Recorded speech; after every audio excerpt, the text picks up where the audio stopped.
세계 각지의 뉴스 현지 통신원 통해 직접 듣는 월드 리포트. 오늘은 일본입니다. 도쿄의 이종수 통신원 연결되어 있습니다. 안녕하십니까? 네, 안녕하세요. 예, 이시바 시게루 총리가 사임 의사 밝혔습니다. 다음 달까지만 또 임기를 한다고 하는데 자민당 총재 새로 뽑아야 되죠. 자, 총재 선거 후보들 지금 나섰습니다. 몇 파전일까요? 네, 10월 4일에 치러지는 자민당 총재 선거에 모두 5명의 후보가 나서게 되었습니다. 후보자는 고바야시 타카유키 전 경제안전보장 대신 모테기 토시미츠 전 간사장, 하야시 요시마사 내각 관방장관, 타카이치 사나에 전 경제안전보장 담당 대신, 그리고 고이즈미 신지로 농림수산 대신입니다. 예, 자민당 총재는 어떤 방식으로 선출합니까? 투표는 국회의원 표 295표와 91만 명의 당원표를 국회의원과 같은 수로 환산한 295표, 합쳐서 590표로 결정을 하게 됩니다.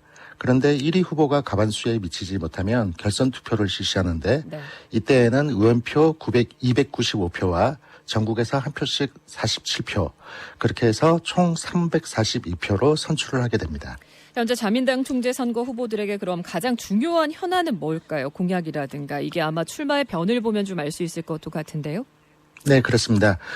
후보자 모두 출마 선언을 하면서 경제를 되살리겠다는 포부를 밝혔는데요. 그중 타카이치 사나에 의원은 일본을 강한 경제와 강한 국토를 가진 나라로 만들겠다고 했고, 고이즈미 신지로 의원은 자민당을 해체하는 수준으로 새롭게 출발하겠다는 각오를 밝혔습니다. 자, 한일 정상회담의 첫 단추를 꿰n 이후에 이렇게 또 사임을 밝힌 상황이라서 누가 새 자민당 총재가 될지 또 한국의 외교와도 관련이 깊은데 이시바 총리가 밝힌 사임 이유는 뭐고 또 일본 내에서는 좀 어떤 분석이 나오고 있어요? 그 배경에 대해서? 네, 이시바 총리가 아무래도 당내 입지가 좀 약했던 그런 배경도 있고요. 네.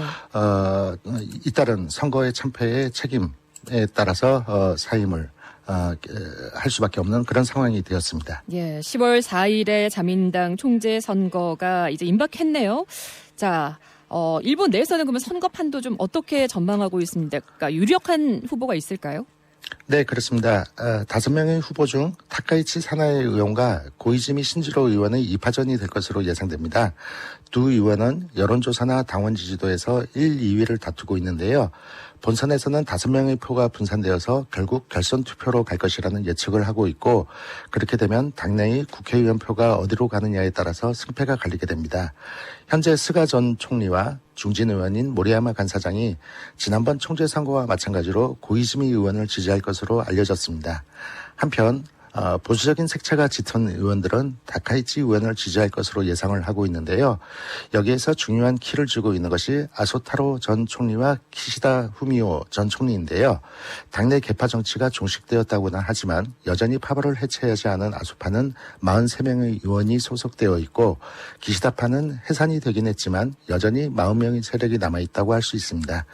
이 2명의 전직 총리는 아직 지지 후보를 표명하지 않고 있기 때문에 네. 앞으로 어떻게 전개가 될지 불투명한 상태입니다. 예, 한일의 또 외교 현안이기도 합니다. 또 일본의 새 총리 기다려보고요.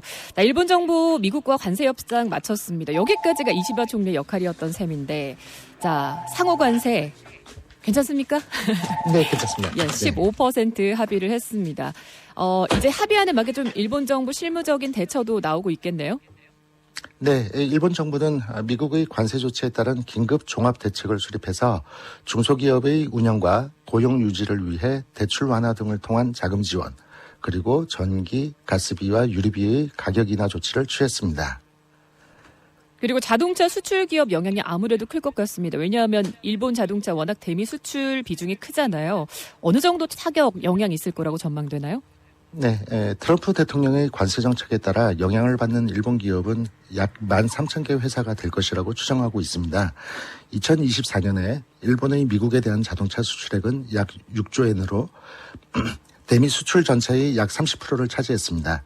한 증권회사의 분석에 의하면 15%의 관세가 부과될 경우 도요타, 혼다, 닛산 자동차 등 7개의 자동차 회사의 영업이익이 총 1조 9천억 엔 줄어들 것이라고 전망했습니다. 예, 15% 상호 관세는 일본이 대미 투자 5,500억 달러 약속하면서 최종 또 합의된 거 아니겠습니까?